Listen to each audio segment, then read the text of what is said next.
오늘 말씀드린 것처럼 출애굽기 시리즈 설교 마지막입니다. 히브리 사람들은 애굽을 출발해서 약 3개월 정도를 광야를 걸어왔습니다. 그래서 시내산에 머물렀고 시내산에서 약 11개월 정도를 체류하게 됩니다. 하나님은 이 시내산에서 두 가지 매우 중요한 일을 하시죠. 하나는 히브리 사람들에게 율법을 주시는 것이었습니다. 율법을 받은 히브리 백성들은 이제 더 이상 바로의 노예가 아니라 하나님의 백성이 됩니다. 정체성이 완전히 변했어요. 이 정체성의 변화 너무나 중요한 겁니다. 말씀과 정체성의 변화. 우리가 하나님의 자녀가 되는 것에 대해서 늘 그것이 중요하고 말씀이 중요하다는 것을 나누기 때문에 이 중요하다는 것이 자꾸 이렇게 조금 때로는 이제 무뎌져 가는 그런 점이 있는데 이 점을 생각해 보면 새롭게 와닿습니다. 이렇게 되는 것을 방해하려고 했던 그런 역사가 무엇이었습니까? 그냥 차지하겠다는 것도 아니고 지나가기만 하겠다고 하는 것이었고 또 다 지나가고 했는데 비열하게 그 대열의 뒤에 약하게 처져 있는 이들을 아말렉이 공격하지 않았습니까? 외적 공격의 대표적인 예였죠. 또 애굽의 송아지를 우상으로 숭배하면서 이 애굽의 송아지 우상인데 어떻게 그 송아지가 자신들을 출애굽시켰다는 것인지 막 그렇게 찬양하며 방자하게 행했던 금송아지 사건도 다 이러한 일을 정말 막기 위해서 하나님의 자녀됨을 막으려고 하던 그런 내적 외적 중요한 사건들이었습니다. 우리가 이러한 것에 깨어서 우리 삶의 자리에서도 이러한 것에 깨어서 하나님의 자녀됨의 이 정체성을 지키며 살아가는 것이 얼마나 중요한 일인가, 깨어있는 게 얼마나 중요한 것인가를 거듭 새기게 되죠. 이 율법을 주시는 일을 마치시고 나서 하나님께서 그 다음 또 하나의 중요한 일을 하십니다. 우리가 출애굽기 하면 그냥 쉽게 제일 먼저 이렇게 떠오르는 게 모세의 갈대 상자 그 사건이라든가 또는 홍해를 건넌 그런 사건들이 떠오릅니다.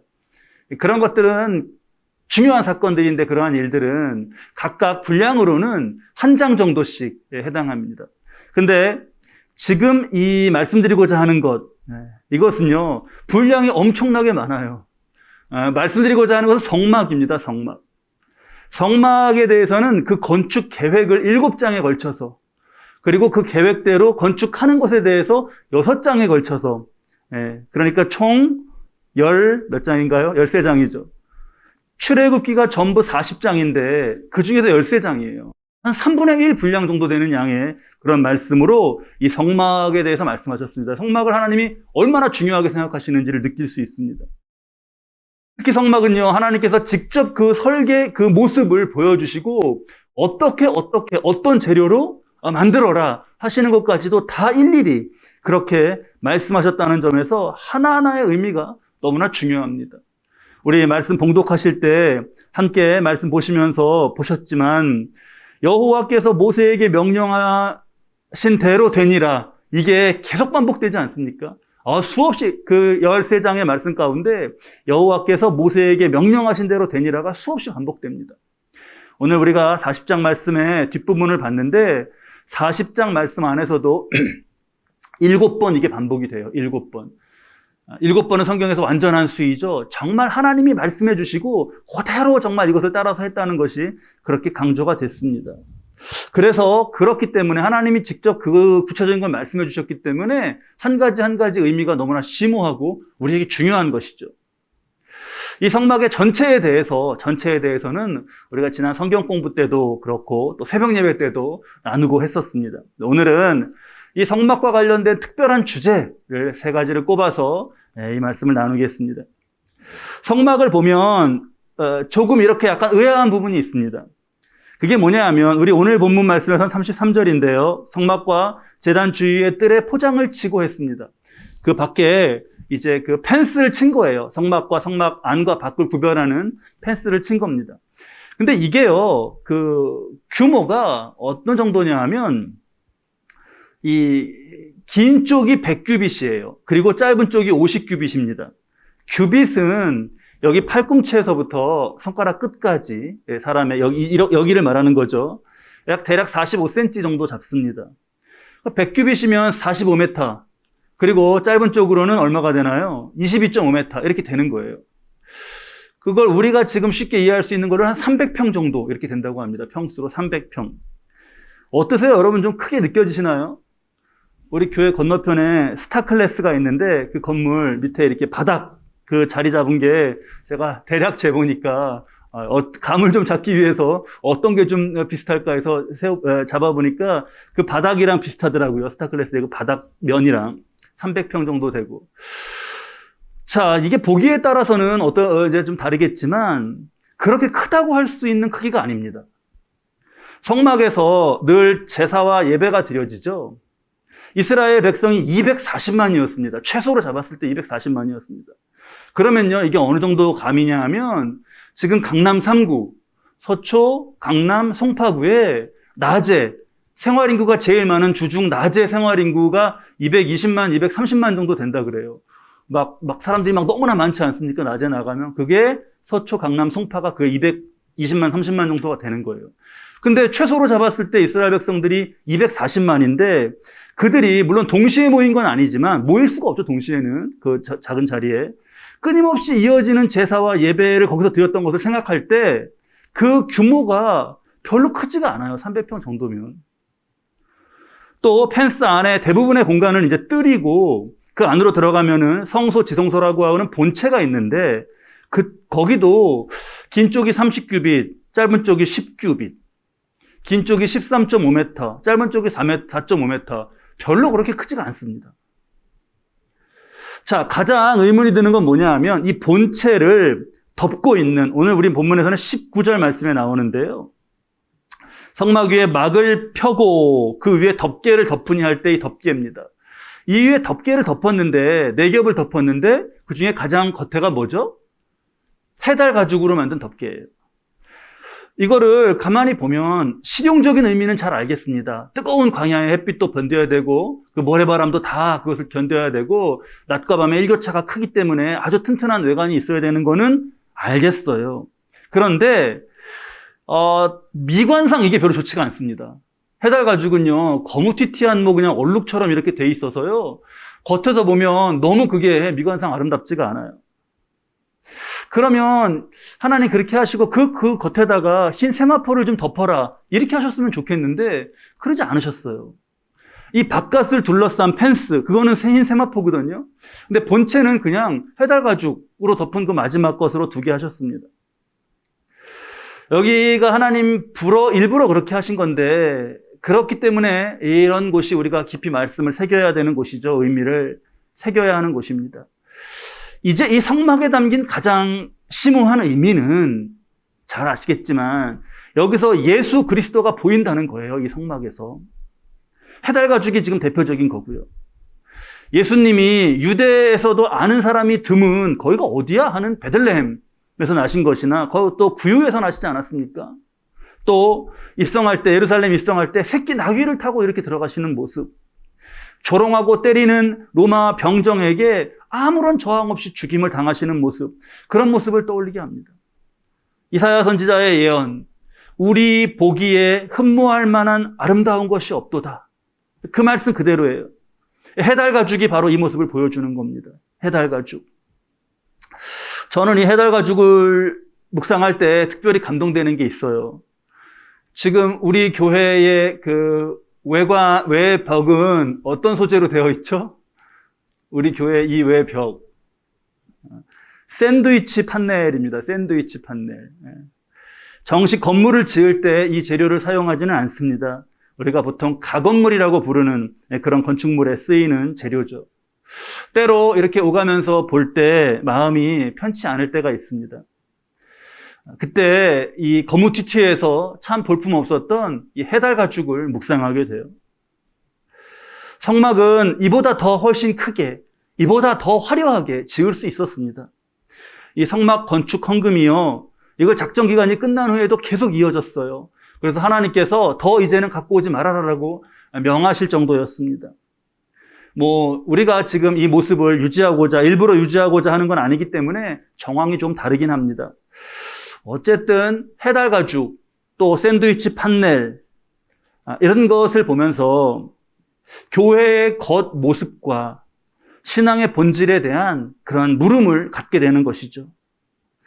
사실 오늘날 교회가 겉모습에 치중하고 그걸 매력으로 세상에 보여주려고 하는 그런 세태인 것을 우리가 부인하지 못합니다.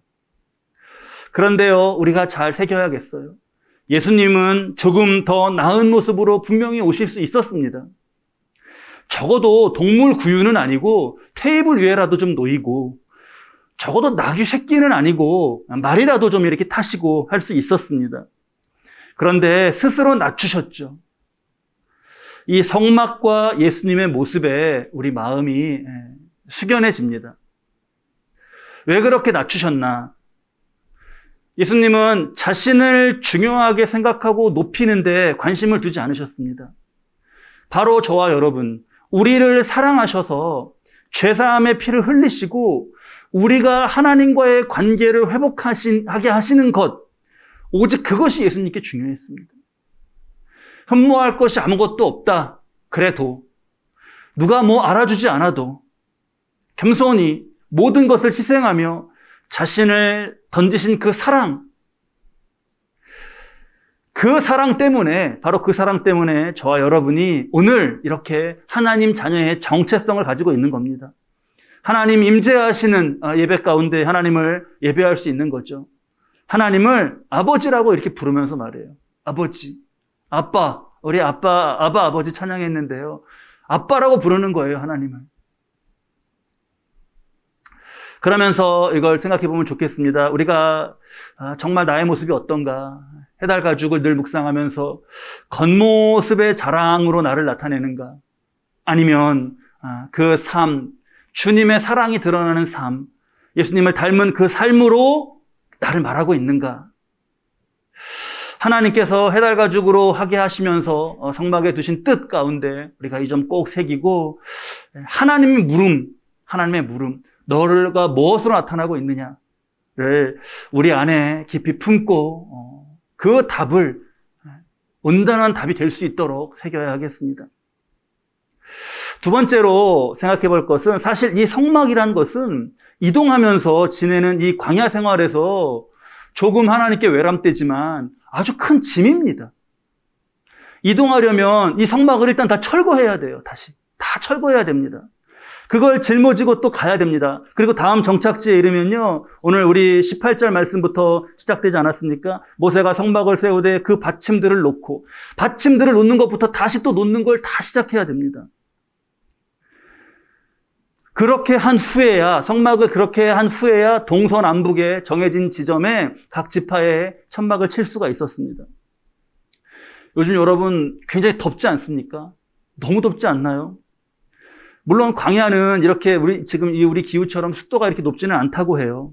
그렇다고 해도 그 뜨거운 햇살과 그 이렇게 바람 불고 먼지바람 부는 광야에서 성막을 한번 걷었다가 또 가서 쳤다가 이렇게 하는 것은요, 그거 쉬운 일이 절대 아니었습니다. 그러면 하나님은 그 불편을 모르실 리가 없는데 그렇게 하게 하셨습니다. 성막의 제도를 그렇게 만드셨어요. 왜 그러시는 걸까? 왜 이러시는 걸까? 우리 성막 생각하면서 이 접고 펴고 항상 그렇게 하게 하신 것을 왜 그러신 건가? 이 의문을 갖고 좀 잘 묵상해야겠습니다. 우리가 흔히 마음이 우리의 몸을 지배한다 이렇게 말하죠. 그런데 그렇기만 한 것은 아닙니다. 몸도 우리의 마음을 만들고 지배합니다. 마음이 있어야 이렇게 운동을 하면 마음이 있어야 나가서 운동을 하지, 그 말도 맞습니다. 그런데 마음이 없어도 억지로라도 운동을 할 때 마음도 생깁니다. 그제 올림픽이 시작됐어요. 올림픽 분위기가 영 안 나는데 선수들이 그 4년 동안 얼마나 정말 몸을 만들고 준비를 했습니까? 올림픽 나가기 위해서. 몸을 만들고 기술을 수없이 그것을 하면서 연습을 했습니다.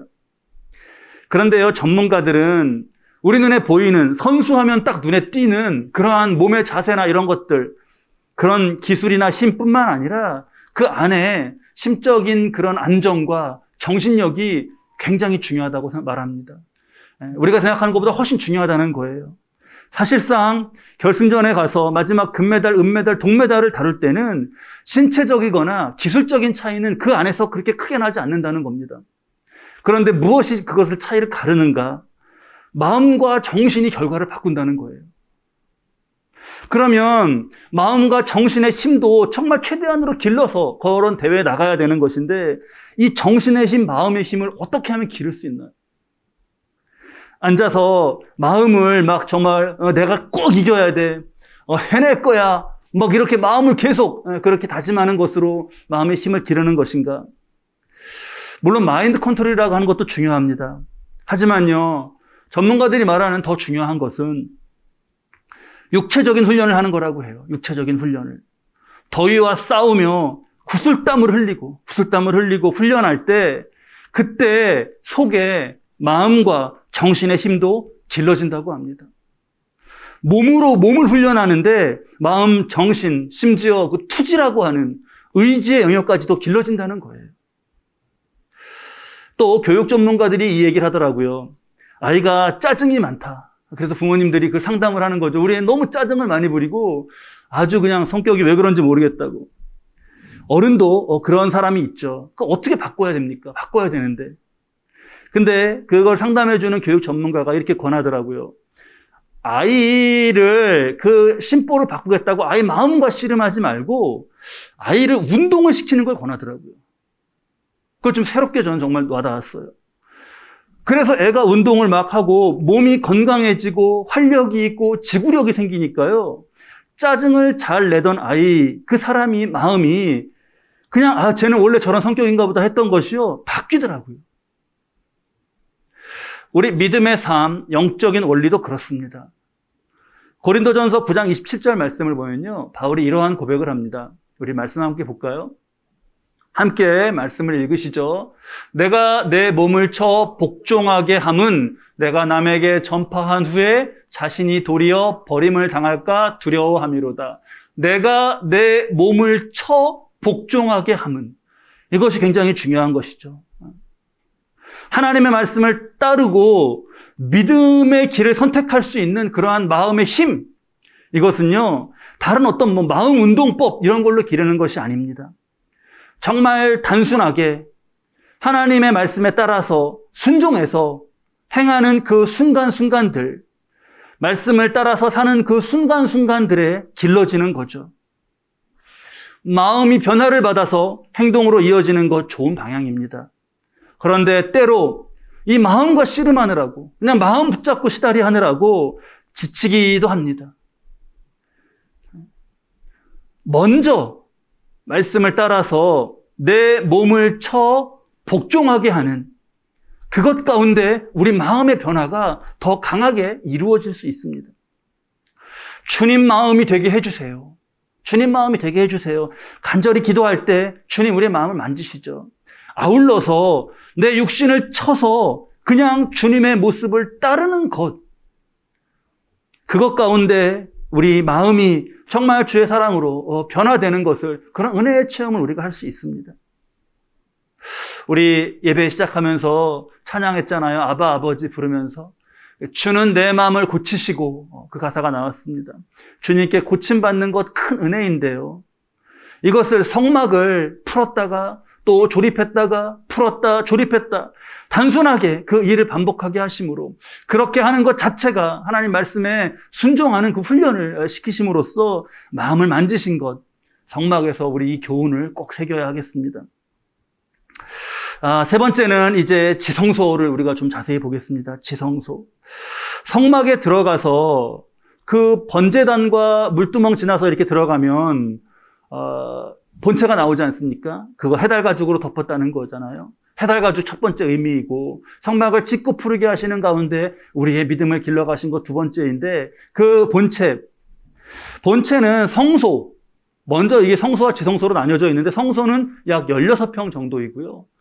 지성소는 약 6평 정도의 그런 공간입니다. 이 6평 정도 공간에 있는 것은 증거궤 딱 하나예요. 지성소 안에 있는 건 증거궤 하나입니다. 하나님은 궤를 만들어서 그 안에 3가지를 넣게 하셨어요. 우리 성경 공부하시고 새벽 예배 잘 들으신 분들 기억하시죠? 뭐죠? 새벽에 3가지가?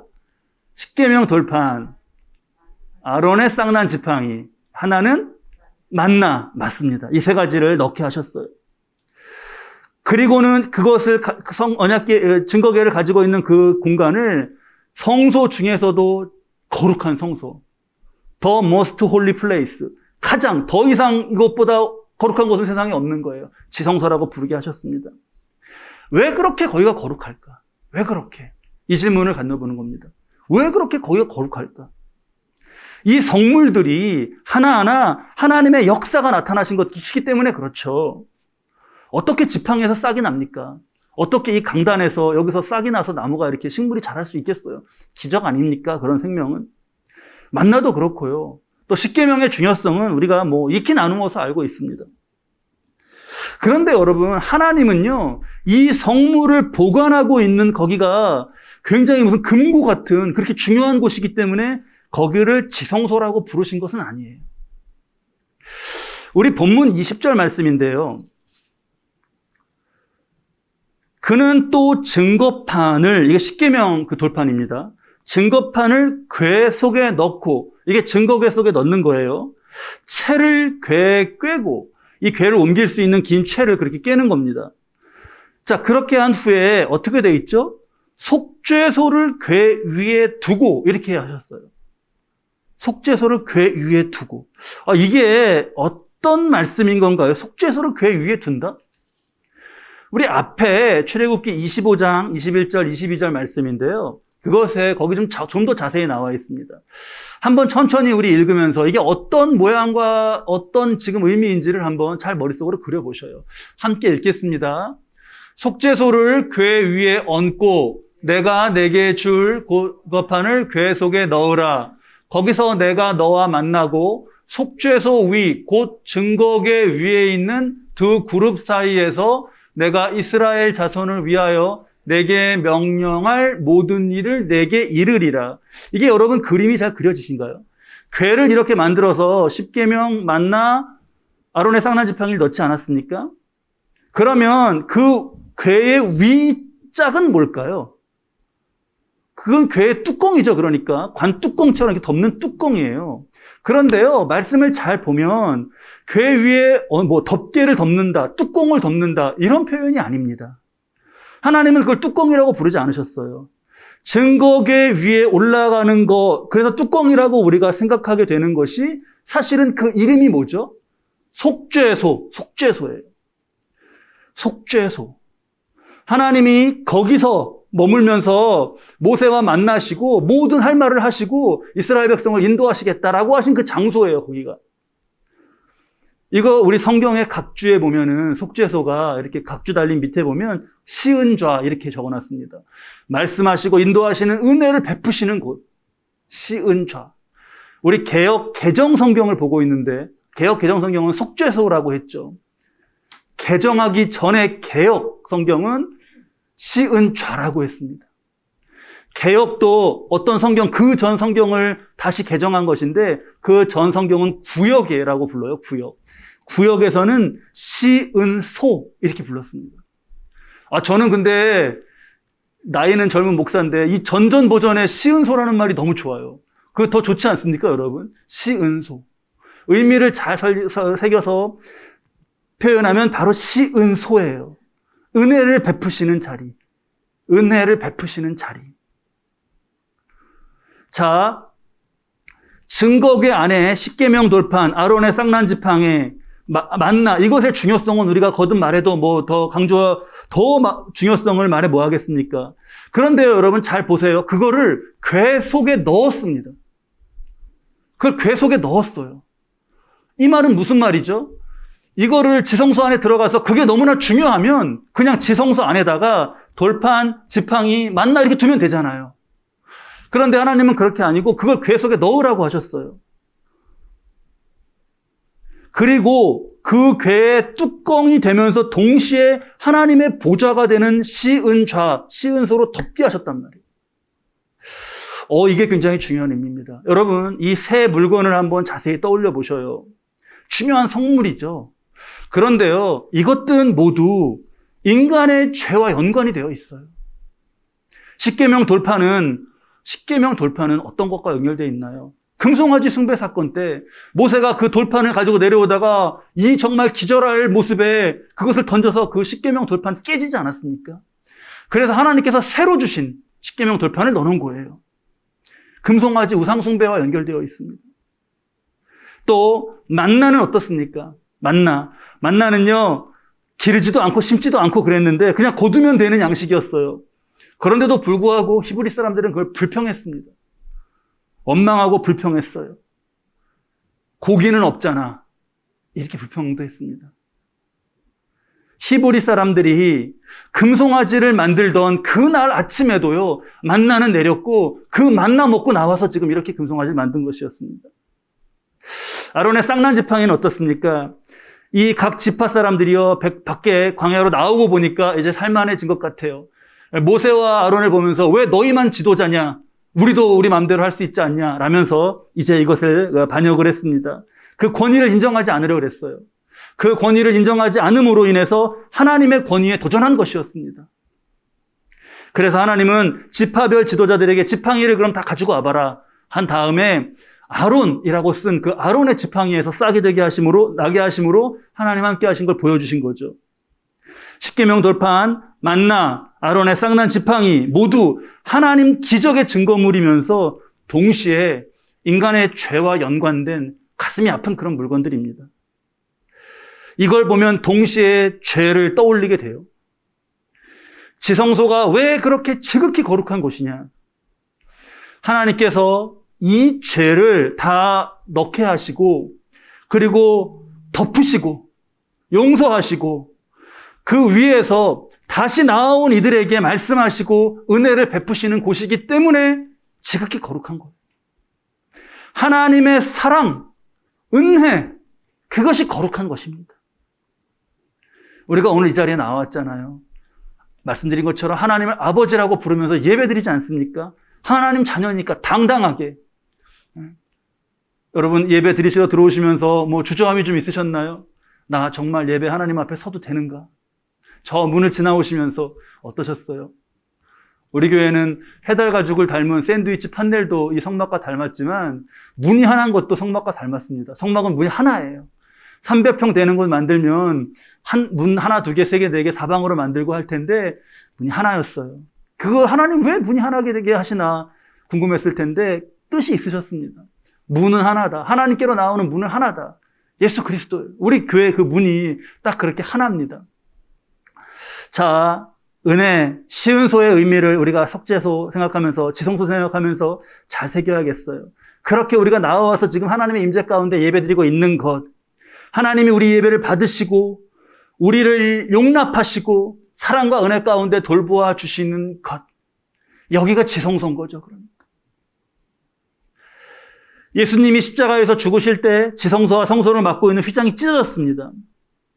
그래서 어떤 의미가 되는 거죠? 우리가 예배 후에 다시 돌아가는 삶의 자리, 가정, 일터, 그 자리, 거기도 하나님의 사랑, 은혜가 있는 그곳이고 그 하나님의 사랑과 은혜를 맛보는 곳이면 거기도 지성소인 겁니다. 우리 성막의 의미를 깊이 새기겠습니다. 우리는 더 이상 물리적으로 성막을 조립했다 풀었다 하지 않습니다. 예배 후에 우리 어디 딴 데 야외 예배 가고 할 때 이거 샌드위치 판넬 다 뜯어서 가서 거기다 지어서 예배 드리고 하지 않습니다. 그런데 우리로 깨닫게 하시는 하나님의 말씀, 이 말씀만은 우리가 어디든 가는 곳마다 반드시 가져가야 됩니다. 말씀을 먼저 놓고 그 다음에 나의 자리를 잡아야 합니다. 출애굽 시대에 마지막에 나오죠. 낮에는 여호와께서 구름 기둥으로, 밤에는 불 기둥으로 인도하셨어요. 이 출애굽 시대 때 있었던 구름 기둥과 불 기둥이 오늘날은 뭡니까? 오늘날 여러분 막 어디 가실 때 구름 기둥도 보이고 불 기둥도 막 보이고 그러셔요? 오늘날은 성막도 없고요. 이러한 자연현상으로도 역사하시지 않습니다. 오늘날의 성막은 하나님의 임재, 하나님의 임재. 오늘의 구름 기둥과 불 기둥은 말씀입니다. 말씀으로 갈 곳과 가야지 말아야 할 곳을 구분하시고 이쪽으로 와라, 이렇게 가라 라고 인도하시고 우리의 삶을 돌보시기 때문에 오늘의 구름 기둥, 불 기둥은 말씀이에요. 오늘 우리에게 이 말씀을 주시는 것은 우리에게 이 말씀이 온전한 길을 가는 곳에 꼭 필요하기 때문에 주시는 겁니다. 구름 기둥, 불 기둥처럼 말씀을 주셔서 인도하시는 거예요. 첫 번째, 우리 기억하시죠? 해달과 죽을 보면서 예수 그리스도를 우리가 잊지 말아요. 그 낮아지심을 잊지 말아야 됩니다. 겉을 보고 판단하나, 안에 하나님과 어떻게 연결이 되어 있나, 그걸 보고 판단하나. 작다, 참 보잘것없다가 아닙니다. 주가 계신가? 주를 따르는 삶인가? 그것이 성막의 성막됨을 결정하는 겁니다. 연약함이 있어요. 자꾸 이게 혼란이 생깁니다. 저부터 그 연약함을 고백하게 돼요. 샌드위치 판넬이 언제 제일 눈에 많이 띄는 줄 아시나요? 어디 다른 교회 가서 회의하고 올 때예요. 그때 많이 뗍니다. 그 보고 와서 올 때, 보고 왔을 때. 그런데 작다 보잘것없다가 아니라 주가 계신가, 주를 따르는 삶인가, 이거 꼭 우리가 그것이 성막됨을 결정하는 것 잘 새기실 수 있기 바랍니다. 둘째, 가는 곳마다 성막을 짓게 하셨어요. 가는 곳마다. 하나님은 성막을 그렇게 짓는 그 말씀에 순종해서 몸으로 그렇게 하는 것을 통해서 안에 가나안에 이를 수 있는 믿음의 힘을 기르게 하셨습니다. 내 몸을 쳐 복종케 함이라고 하는 이 교훈을 성막에서 우리 꼭 새겨야 하겠습니다. 세 번째, 지성소. 우리에게 지극히 거룩하고 거룩한 것이 뭐냐? 지극히 거룩한 것이 뭐냐? 그것은 사랑. 예수님의 보혈의 공로로 우리의 죄인된 우리를 용납하시고 사랑하시고 은혜를 베푸시는 거예요. 여러분, 하나님의 사랑이 느껴지는 자리, 하나님의 은혜가 느껴지는 자리라면요, 그것이 가정의 어느 자리든, 일터의 어느 자리든, 길거리 어느 자리든 거기가 지성소입니다. 거기에서 하나님을 기뻐하시고 하나님을 경배하시기 바라요. 그곳이 바로 하나님께서 지극히 거룩한 곳으로 꼽으시는 곳이고, 그곳을 시은소 삼아서 임하셔서 우리를 복되게 인도해 주시는 겁니다. 이제 오늘로써 이 출애굽기, 오늘의 출애굽 시리즈 말씀 마치는데 동일합니다. 지금도, 오늘도 하나님의 구속사, 그 스토리는 이 출애굽기와 똑같이 진행되고 있어요. 주님은 오늘도 이 출애굽의 영적 대열을 이끌고 계십니다. 우리 14주에 걸쳐서 출애굽 시리즈, 오늘의 출애굽 나눈 저와 여러분, 결국 말씀을 따라서 꼭 하나님의 자료로, 특별히 오늘 주시는 성막의 교훈 새기시면서 주를 바라보면서 담대히 행진하실 수 있기를 바랍니다. 그러면 주님이 복되게 우리 삶을 돌보시는 그 복지로 우리가 인도함을 받을 것입니다.